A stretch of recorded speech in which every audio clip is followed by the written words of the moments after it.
J'aimerais vous parler de signes qui pourraient être peut-être des indicateurs que vous vivez de la résistance à l'insuline dans votre corps.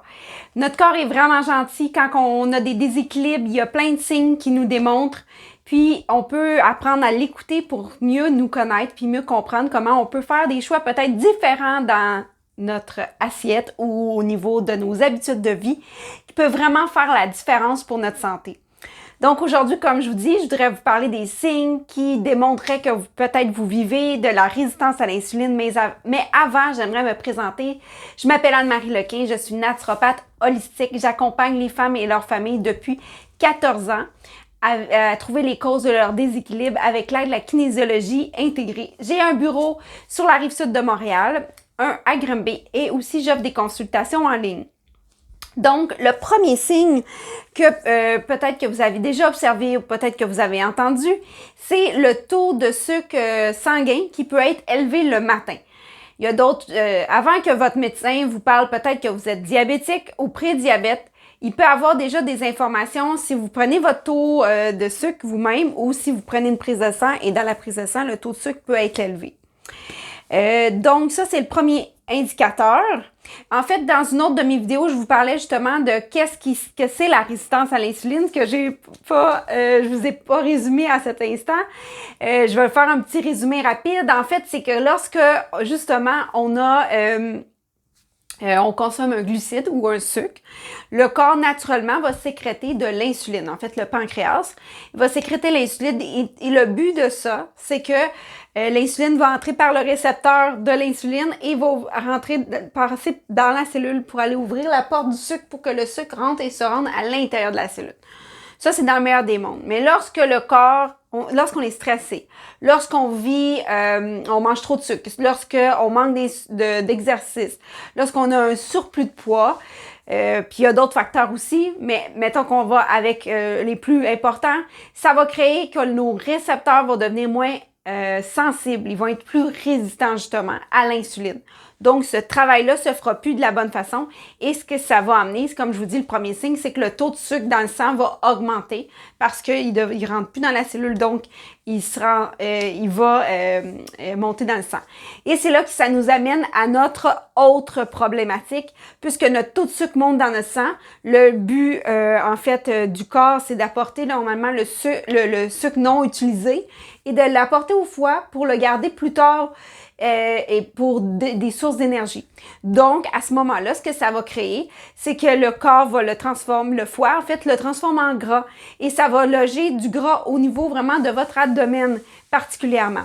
Ce qui amène la problématique qui peut être que vous n'arrivez pas à perdre de poids parce que malgré que peut-être que vous mangez bien, que vous faites des efforts, que votre poids n'arrive pas à baisser et ça reste toujours au niveau de l'abdomen du gras.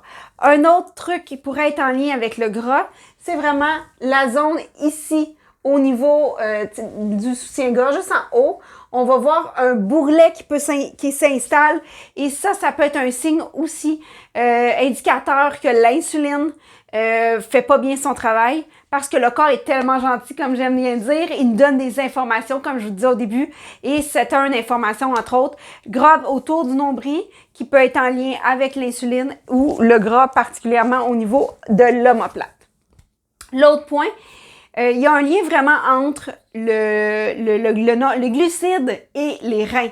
Donc, si on mange plus de sucre ou le sucre dans le même fait aussi il peut être mal absorbé, ce qui veut dire dans le contexte de la résistance à l'insuline, on va voir une hausse de la pression sanguine.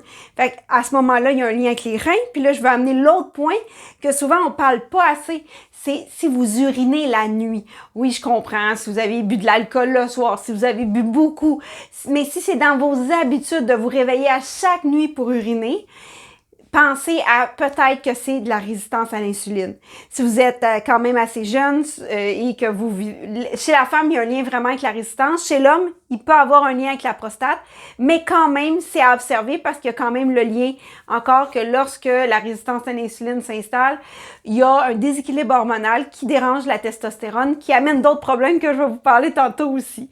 Donc, L'autre point aussi, puisque, comme je vous expliquais, que le sucre monte dans le sang, que le sucre est transformé en gras, ben ça va augmenter les triglycérides dans votre sang et qui va faire par le fait même un domino pour aller faire augmenter votre cholestérol. Fait que si votre médecin vous parle que vous faites du cholestérol, une petite cloche qui peut s'allumer que peut-être que vous faites la résistance à l'insuline. L'autre point il est souvent pas nommé, mais il y a vraiment un lien entre la résistance à l'insuline et l'apnée du sommeil. Oui, souvent le médecin va dire c'est en lien avec le poids, mais pourquoi en fait le poids est élevé? Il faut aller se poser la question. Fait que chez la femme, il y a vraiment un lien avec les hormones puis l'apnée du sommeil.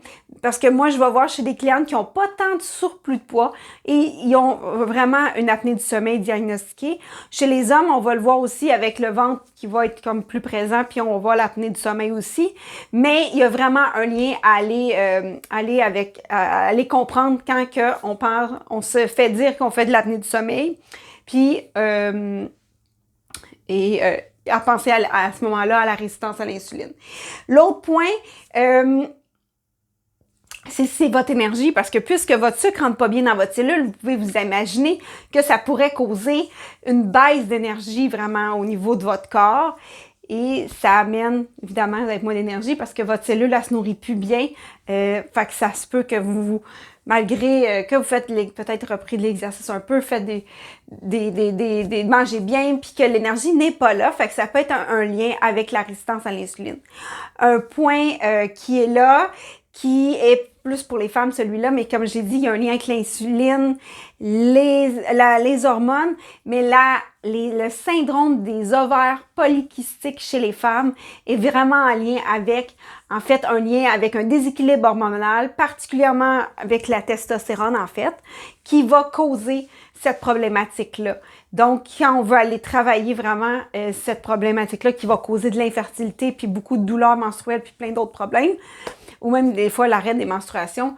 Tout ça pour en venir que la résistance à l'insuline peut être la solution et dans le fond la cause du problème, mais aller travailler la résistance à l'insuline va aider à diminuer les symptômes. Ce qu'il faut savoir, ce n'est pas une fatalité. Il y a vraiment des études qui démontrent qu'on peut améliorer cette situation-là. Dans d'autres vidéos, je pourrais vous partager je vous partage différents trucs, comment aider à augmenter la sensibilité de vos récepteurs. Mais aujourd'hui, j'aimerais conclure sur ces points et j'aimerais ça entendre si vous vous reconnaissez dans certains de ces symptômes-là, si vous avez justement eu ce diagnostic-là et il y a des symptômes que je vous ai nommés qui vous parlent dans votre vie. Donc, je termine sur cette note et je vous souhaite une magnifique journée.